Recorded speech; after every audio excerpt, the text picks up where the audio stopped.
From the Library of Congress in Washington, D.C.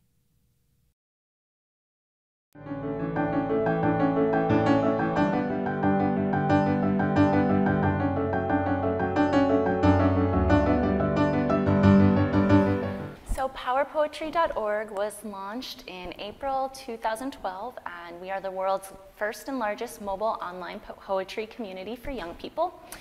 We were born of an in-school writing program in New York City, in the Bronx, called the Power Writers Program. And the Power Writers launched in, I think it was 1998, out of University Heights High School. And Power Writers' mission is to inspire youth to master language and to empower youth through helping them create poetry about the issues that matter to them the most.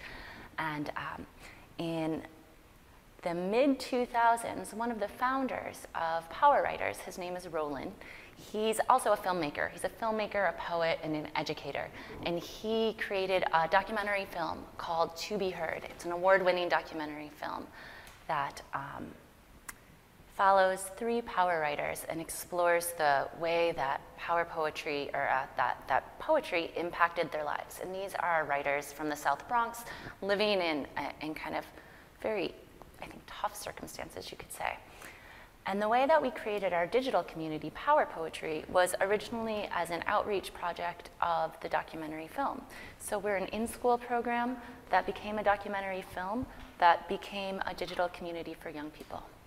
And since our launch in April 2012, we've reached 188,000 poets throughout the United States and in 195 countries, mostly Anglophone countries, or countries where people are speaking English. Around 185,000 poems have been posted on our website. We really want to meet youth where they are, and we know where they are, and that is on their cell phone. So aside from our writing tips, we also have social action guides where youth can read about different ways to use poetry to change their lives and change their communities. Some of our most popular tips are 7 tips on writing poetry about the civil rights movement, or 6 ways to use your poems to impact the environment. We're using social impact as a way to get youth really involved in the writing process, to show them that their words can matter and to get them engaged and to empower them. So we work with youth ages 13 to 25, and when we originally started, our goal was to continue reaching low-income youth. What's really interesting is about 97% of all American youth are online. It's probably more now than it was in 2012, which is the stats that I'm citing from. But what we found is that it's not just high-income youth who are online, or middle-income youth, it's also low-income youth. And low-income youth are connecting primarily on their smartphones. 1 in 4 youth are what they call cell-mostly internet users. And what we've done is really try to create Power Poetry is a digital space that's mobile first. So we can reach the users who may not have a laptop at home, but who may have an iPhone and 3G access. Power Poetry is also a very diverse community, which I think is really interesting. We have users from suburban areas, from urban areas like New York or LA, and then we have users from Montana. We have a ton of users in Montana. It's very, very interesting.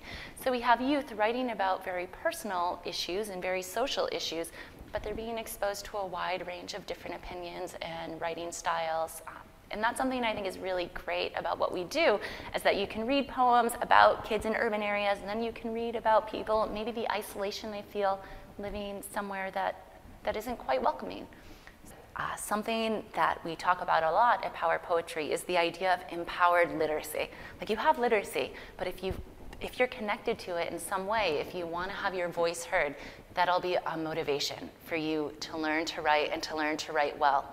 And our mission statement is, if you don't learn to write your own life story, someone else will write it for you. So something that we plan to do is to advocate for and to promote and to inspire this idea of empowered literacy. But we also plan on growing our community. Right now, we have 188,000 users, poets, and we want to grow that. We want 1 million, we want 2 million, we want the whole kind of young poet, young writer market. And that's That's really something that we're passionate about and that we want to do. We also want to continue to engage youth on social media, which is where we do a lot of our outreach. And we want to also create more materials for writing. We want to do more with video, which is really where a lot of things are. And we want to make our site even more mobile friendly and make it a space not just for people in the US to access on their mobile phones, but also internationally.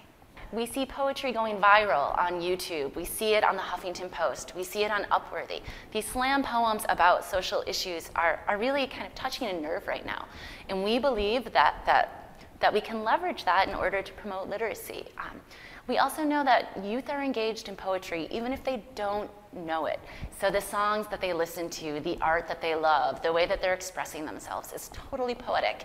And we think that this idea of self-expression, of expressing yourself and using it to change the world and to change your life is something that can really motivate people and engage them. This has been a presentation of the Library of Congress. Visit us at loc.gov.